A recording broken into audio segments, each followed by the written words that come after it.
Éternel Dieu, nous te disons un grand merci d'un cœur reconnaissant. Nous t'abandonnons ces temps, Père éternel. Parle dans l'effort intérieur de chacun de nous. Tout ce qui n'est pas de toi, Seigneur, nous le déguerpissons au nom puissant de Jésus. Cher Saint-Esprit, l'ami fidèle, nous avons besoin de toi. Assiste-nous du début à la fin. Au nom de Jésus. Amen. Je bénis le Seigneur pour cette opportunité qu'il m'a donnée encore de me tenir devant vous et de parler une fois encore de sa parole. Amen. Le thème que nous allons partager, sauver pour servir. Sauver pour servir. Bien-aimé, Dieu ne fait rien pour rien. Tout ce que Dieu fait a un but. Si Dieu appelle quelqu'un, il les sauve du ténèbre. Dieu a une mission pour cette personne. Amen.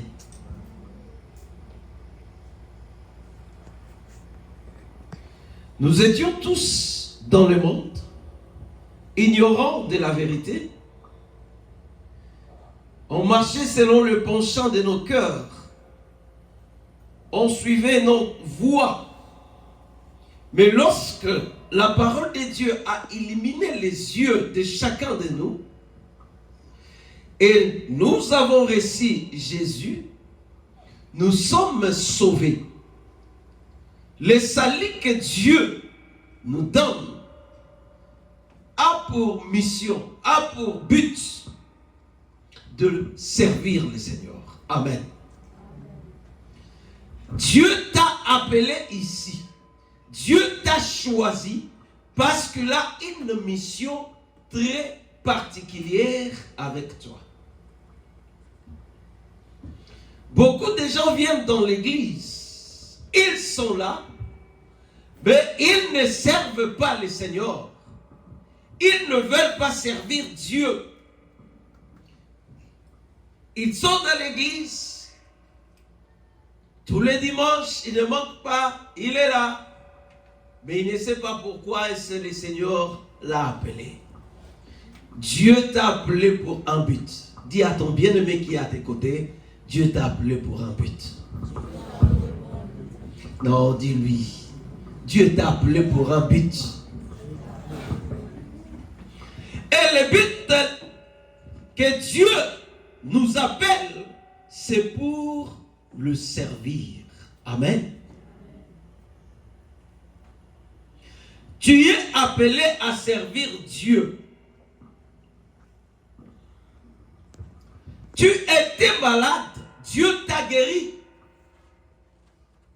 Tu dois servir l'Éternel.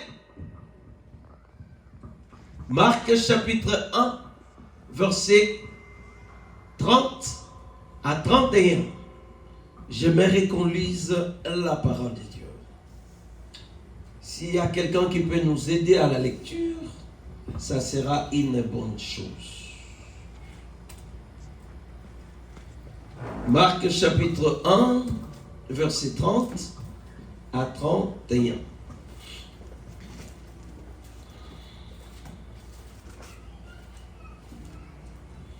Quelqu'un peut nous les lire? On se met debout pour le respect de la parole de Dieu. Je lis la parole du Seigneur. La belle-mère de Simon était couchée, ayant la fièvre, et aussitôt on parla d'elle à Jésus. S'étant approché, il la fit lever en lui prenant la main. Et à l'instant, la fièvre la quitta. Puis, elle le servit. Parole du Seigneur. On peut se mettre. Ici, nous voyons la belle-mère de Pierre.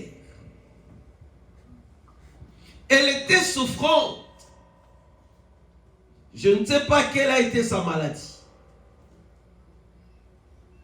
Mais on vient relater sa situation à Jésus. On lui dit, la belle-mère de Pierre est malade. Et la Bible dit, le Seigneur va se rendre là où était sa belle-mère. Jésus pria pour elle, le tient par la main et la guérit. À l'instant même, lorsqu'elle s'est sentie guérie, la Bible dit, elle le servit, elle les servit.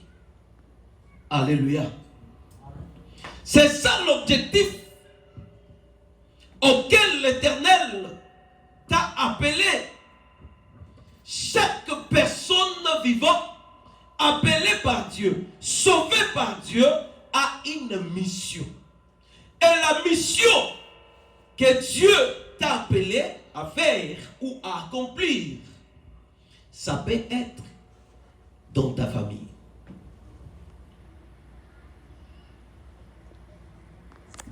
Nous avons des réalités dans nos familles,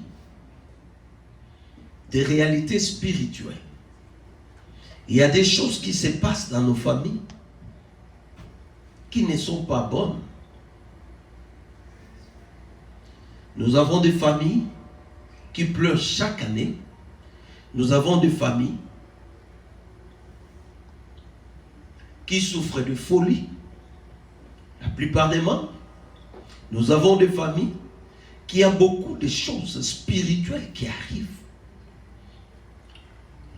Et bien aimé, quand Dieu t'appelle, te fait sortir de telle famille, l'objectif est de les servir. Tu es sauvé pour servir. Et maintenant, la chose à comprendre, quelle est ta mission? Et qu'est-ce que Dieu veut que toi, tu fasses pour lui? J'aime Paul. Pour la première fois, il se rencontre avec le Seigneur. Paul va à l'objectif. Il demande à Jésus, que veux-tu que je fasse? Parce que cet homme savait que l'appel est toujours lié à la mission. Et si tu es appelé de Dieu, c'est que tu as une mission à accomplir. Et cette mission peut être vis-à-vis des membres de ta famille. La famille ne connaît pas Jésus. La famille ne connaît pas Christ. Et toi, Dieu t'a illuminé. Il t'a donné la lumière de son Fils. C'est à toi de parler de Christ auprès de ta famille. Amen.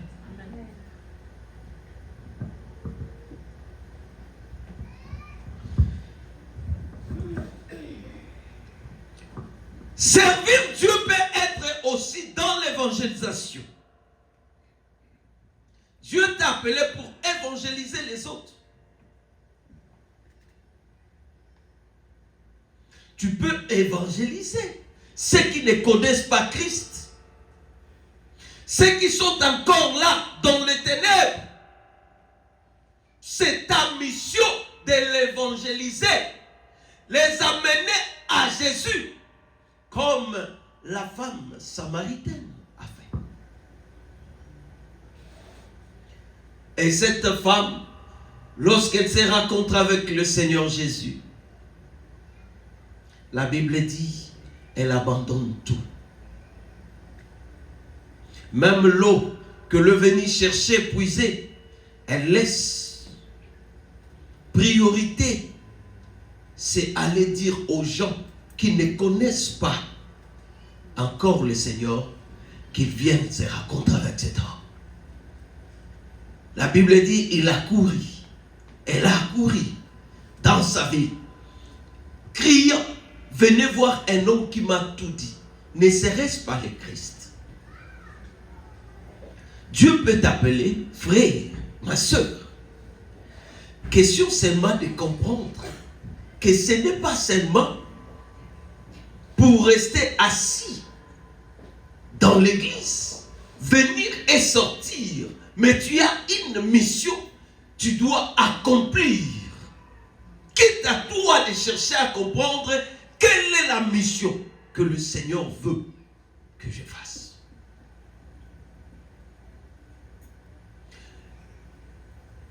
J'ai prêché un jour ici, j'ai dit, Dieu a une problématique qui cherche la solution auprès de l'homme. Je parlais. Quand Dieu a un problème, il cherche l'homme pour le résoudre. Et si tu es appelé, c'est pour résoudre les problèmes de Dieu. Le problème de Dieu, c'est servir le Seigneur. Et il faut comprendre où que le Seigneur veut que je le serve. Ça peut être dans l'intercession, ma soeur. Les gens qui prient. La prière aujourd'hui est négligée dans l'église d'aujourd'hui.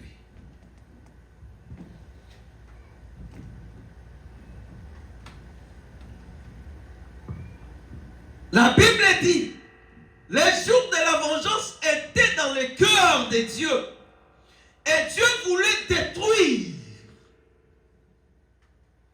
Mais avant d'aller détruire, la Bible dit, l'Éternel cherchait. Il jetait les regards ça et là.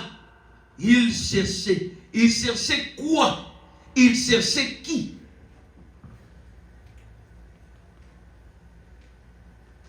Et lorsque l'Éternel a détruit son peuple, il a tué, il a exterminé son peuple. Et pendant qu'il marchait, on lui pose la question, pourquoi tes vêtements sont-ils rouges? C'est-à-dire le sang. Il dit, parce que le jour de la vengeance était dans mon cœur. Je voulais détruire. Mais avant de détruire, l'Éternel cherchait. Il cherchait qui? Il cherchait quelqu'un qui pouvait se tenir à la brèche. C'est-à-dire quelqu'un qui pouvait intercéder pour que l'Éternel ne détruise pas. Alléluia. Il y a des choses qui se passent dans ta famille. Les gens souffrent de la folie. Les gens sont bloqués. Les gens souffrent de la stérilité. Il y a beaucoup de choses qui se passent dans ta famille. Et toi, l'Éternel t'a appelé. Tu crois que c'est pour toi seul? Tu peux se tenir à la brèche devant l'Éternel et intercéder pour ta famille.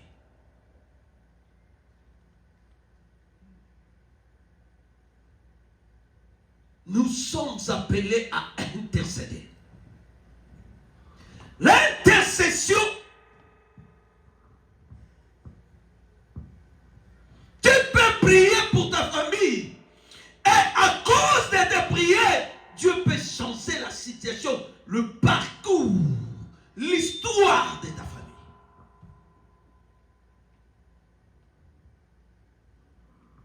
La famille n'est pas heureuse. Excusez-moi. Parce qu'il y a des choses qui se passent, les choses bizarres. Des enfants mal forts. Excusez-moi de les dire. La malformation, ce n'est pas Dieu. C'est le diable qui vient détruire la sémence de l'homme. Qui peut me dire amen? Il y a le diable qui vient détruire. Il vient pour détruire ta sémence, pour te rendre prisonnier, pour te chagriner à tout moment. Parce que chaque fois que tu verras combien tes enfants sont des dingues par exemple, tu n'auras pas la paix, ni la joie, mon frère. Et le diable le sait. Voilà, il détruit nos familles. Il détruit nos semences. Et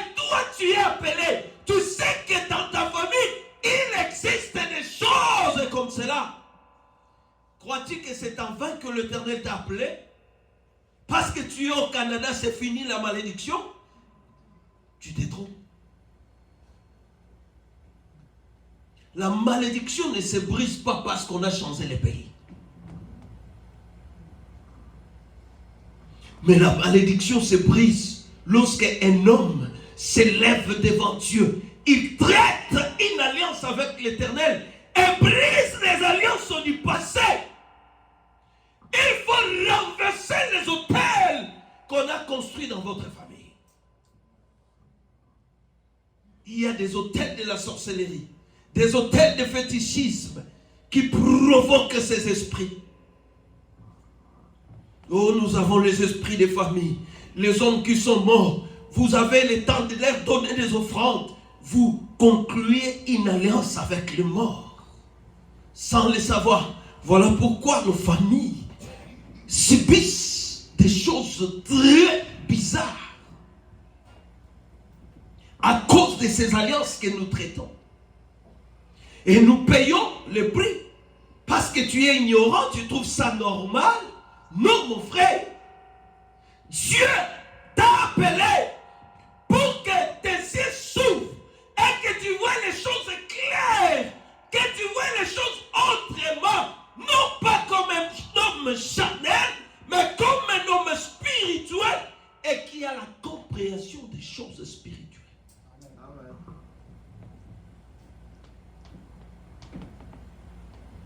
Toi, tu es ici, tu es heureux. Est-ce que la malédiction est brisée? Non. Tes enfants, puisqu'il est écrit, ça, la malédiction ira jusqu'au 4e génération. 4e génération.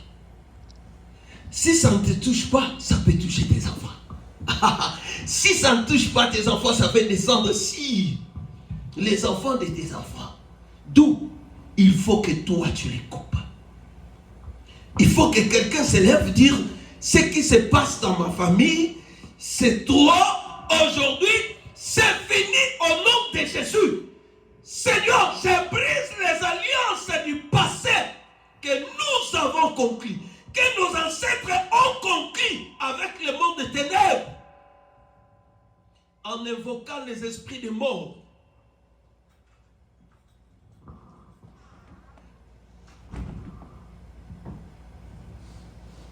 Oh, bien-aimé de Dieu, Dieu cherche quelqu'un qui peut se tenir à la brèche. Priez. Priez pour sa famille. Écoutez, il se peut que dans ta nature, l'amour n'existe pas. Mais laisse-moi te dire, pour les chrétiens, l'amour est naturel.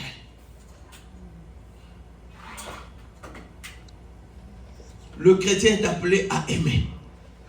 Aimer son frère, aimer son prochain, aimer même son ennemi. Il faut prier pour nos familles. Prier pour les membres de nos familles. La Bible dit Dieu cherchait un homme qui pouvait se tenir à la brèche, intercéder pour qu'il ne fasse pas arriver le malheur. Dieu cherchait un homme. Dieu t'a appelé maman. Dieu t'a appelé mon frère. C'est pour un but. Quitte à toi de comprendre pourquoi est-ce que je suis appelé. Pourquoi? Pourquoi est-ce que je viens à l'église? Pourquoi? Pourquoi? Pourquoi? Ce n'est pas en vain. Ce n'est pas pour venir et puis retourner. C'est parce que Dieu a une mission très particulière avec toi. Il veut accomplir de grandes choses avec toi. Ensemble avec toi. Dieu est prêt. Voilà pourquoi la Bible a raison de dire cherchez l'Éternel pendant qu'il se trouve. Invoquez-le tandis qu'il est prêt. Dieu est prêt. Cela me fait penser à un homme du nom de Jaébet. Jaébet, né d'une famille pauvre, comme ta famille, comme ma famille. Une famille très problématique spirituellement. Une famille pleine de réalités spirituelles, de blocages, de freinages. Des œuvres de la sorcellerie. Une famille avec les dettes spirituelles. Jamais t'es né dans une famille pareille. Et voilà pourquoi, à sa naissance, sa mère lui donna le nom même de Jabet pour confirmer sa nature. Jabet qui veut dire malheur, ma souffrance. Voilà la signification du nom Jabet. Il confirme sa souffrance. Et la Bible dit, cet enfant grandissait. Il a grandi. Il a fait ses études. Il a étudié comme tout le monde. Mais rien ne marchait dans sa vie. Rien ne marchait. Écoutez. Premier échec. Ça peut paraître normal. Lorsque un échec devient répétitif, comprenez que derrière chaque influence, il y a un esprit caché. Et s'il y a quelqu'un qui m'a compris. Amen. Dans ma famille, j'ai un enfant malforme. Dans la famille de ma soeur, il y en a aussi un enfant malforme. Dans l'autre famille de notre oncle, il y en a aussi. Non, ça devient suspect. Première personne frappée de la folie, ça devient deuxième, troisième. Non, c'est pas normal. Derrière chaque influence, il y a un esprit caché.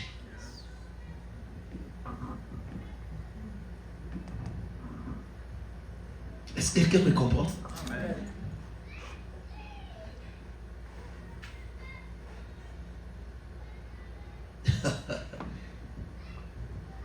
Jabet, la Bible dit, Jabet a compris les réalités spirituelles.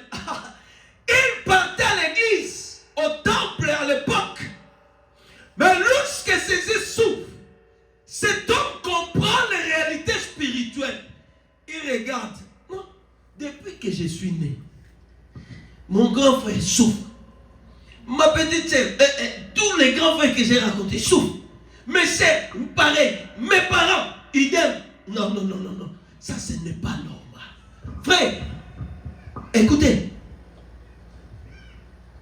La prise de conscience est le premier pas vers la délivrance. Amen. Si tu ne prends pas conscience de ce qui se passe dans ta famille, c'est que tu es encore esclave.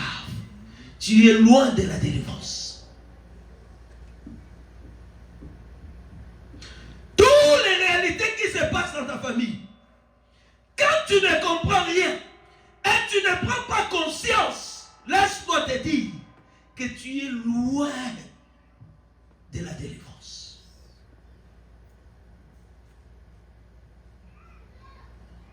Bon, moi, je suis bien, c'est leur problème.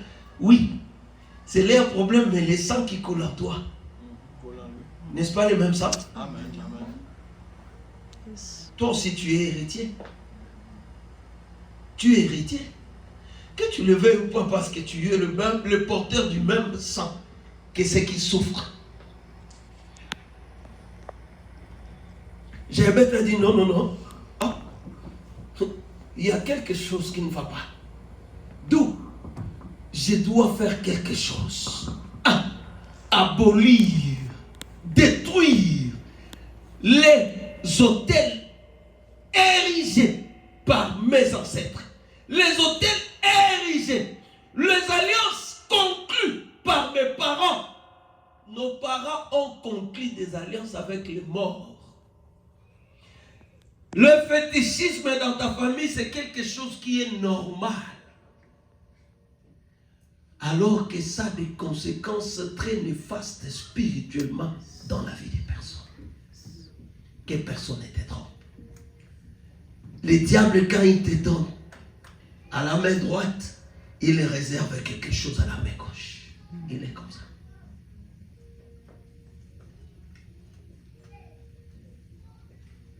Est-ce qu'il y a quelqu'un qui me comprend? Amen. Tout celui qui prête les diables, que tu le veuilles ou pas, tu vas les payer avant même de retourner. Les diables est comme ça. Tu le payeras.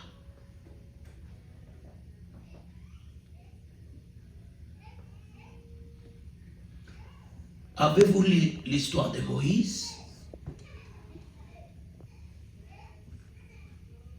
Moïse, un grand homme, un grand prophète, comme il n'y en avait jamais eu. Un homme que Dieu a témoigné. Mais il a apprêté les diables. Il a apprêté les diables, Moïse.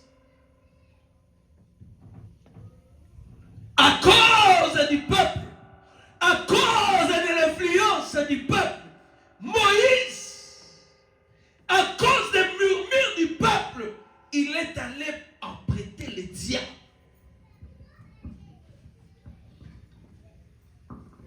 Dieu lui a dit, Moïse, va, frappe le rocher, ça va donner l'eau et mon peuple boira. Mais lui, il arrive, Moïse. Et vous, race des incrédules, il commence par ingérer. Ça, c'est apprêter les diables. Croyez-vous que cette pierre peut vous donner l'eau à boire? Il doute de la parole de Dieu.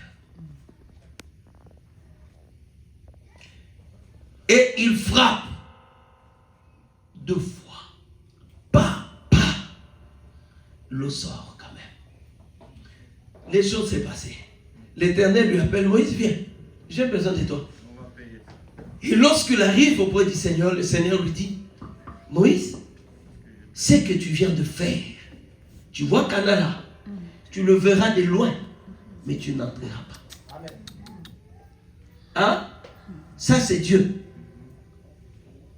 qui a fait tomber son jugement sur Moïse.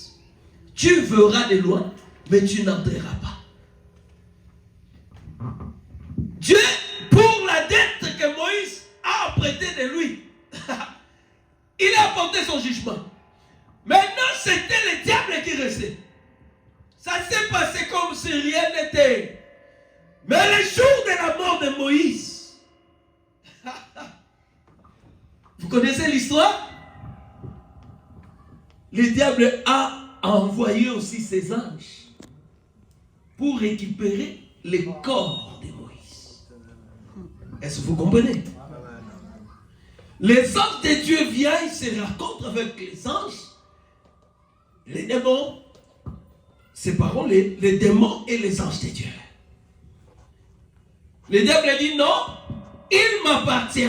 Dieu dit non, il m'appartient. Non, il m'appartient. C'est ça, ce qui s'est passé. Est-ce que vous comprenez? Personne ne peut apprêter le diable sans payer. Souvenez-vous des disciples qui marchaient 3 ans avec Jésus. Vers le soir du ministère de Jésus, avant de mourir et de faire son ascension, le diable vient, il se présente vers Jésus et dit, grand maître, je sais que tu es mon maître, je sais. Mais les hommes avec qui tu marches m'appartiennent. Avez-vous lu cela? Hein? Ils m'appartiennent. Et c'était une discussion avec Jésus. Et après, le Seigneur va dire à Simon, Simon, Simon, Satan vous a réclamé tous. Il veut vous cribler comme on crible les fromages. Écoutez, le verbe est utilisé réclamer. On ne réclame que ce qui lui appartient. N'est-ce pas? Je ne peux pas réclamer quelque chose qui ne m'appartient pas. si je réclame parce que la chose m'a, ça me revient des droits, pardon. Est-ce que vous comprenez? Elle dit, j'ai prié pour toi, Pierre, j'ai prié pour toi. Quand toi tu seras affermi, tu seras fort, affermi aussi des frères. Amen. Amen. Amen. Tu es appelé à servir Dieu. Mon frère, tu dois comprendre les réalités qui se passent dans ta famille. Je vais te dire non, ça ce n'est pas juste. Il y a quelque chose qui ne va pas bien dans ma famille. Et la Bible dit, Jaébet invoqua l'Éternel, les dieux d'Israël. Il dit, écoutez la prière de Jaébet. Éternel, si tu élargis mes tentes,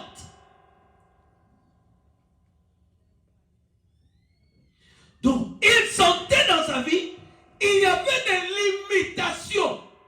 Les limites qu'on a imposées dans sa vie. Beaucoup vivent sous les limites imposées dans leur vie. Je vais te dire, si tu peux élargir mes limites.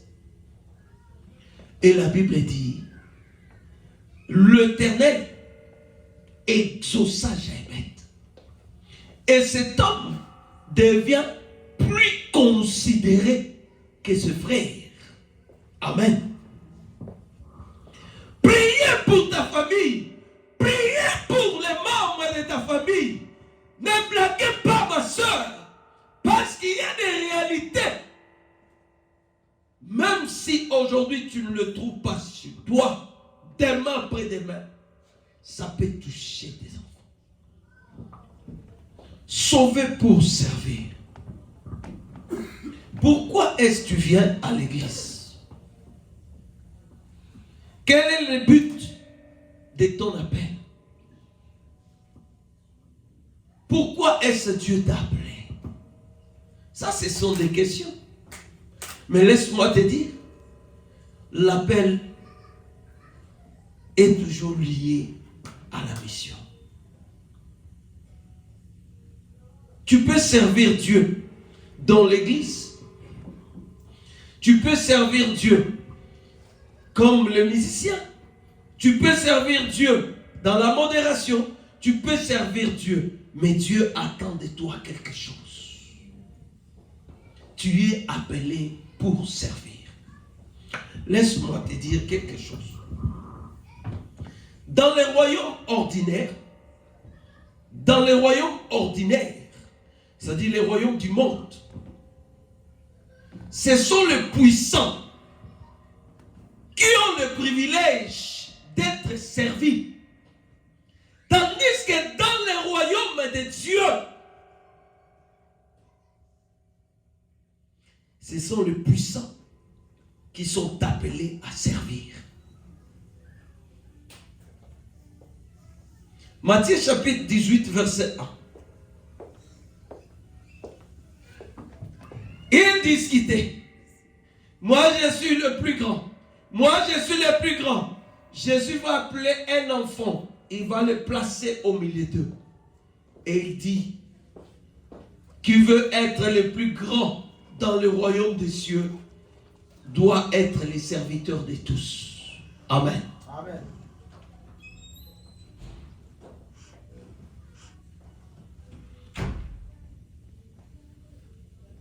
Tu dois être le serviteur de tous. Celui qui sert est plus puissant que celui qui est servi. Le principe est ainsi dans le royaume de Dieu. Moi qui vous sers, je vous sers. Tu sais combien de calories que je dépense pendant que je parle? Je dépense beaucoup d'énergie. Je vous sers. Celui qui sert. Quand tu pries pour les autres, tu pries pour toi-même aussi. Ne soyez pas égoïste. Aujourd'hui, les chrétiens sont devenus des égoïstes spirituels. Même dans tes prières, tu ne pries que pour toi-même. Tu pries pour toi-même. Tu ne pries pas pour les autres. Qui intercède pour les autres intercède aussi pour soi-même, sans le savoir. Celui qui sert les autres devient plus puissant. Jésus était un homme puissant. Les dieux véritables que nous prions, les dieux véritables que nous adorons. Mais lorsque il est venu sur terre, il était serviteur de ses serviteurs. Amen. Amen. Oh, il est allé jusqu'au niveau de les laver quoi? Les pieds. Quelle est ta mission? Pourquoi est-ce que tu es appelé?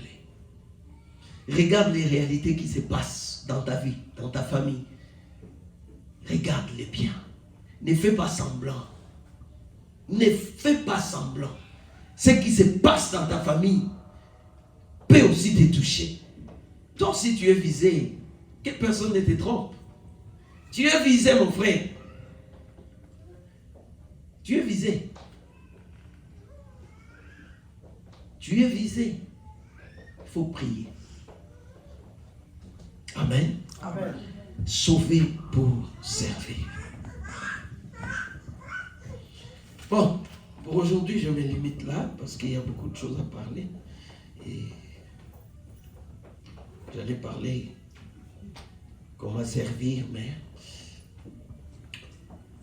non, je me limite. Pose-toi la question, mon frère, ma soeur. Pourquoi est-ce que tu es appelé? Tu es appelé non pour toi-même. Paul, Saoul, il se raconte avec le Seigneur. Il savait que l'appel est toujours lié des missions. Que veux-tu que je fasse, Seigneur? Il va directement en besoin. Seigneur, tu m'as appelé, oui. Maintenant, quelle est ma mission? Qu'est-ce que tu veux? Dans quel coin veux-tu que je te serve?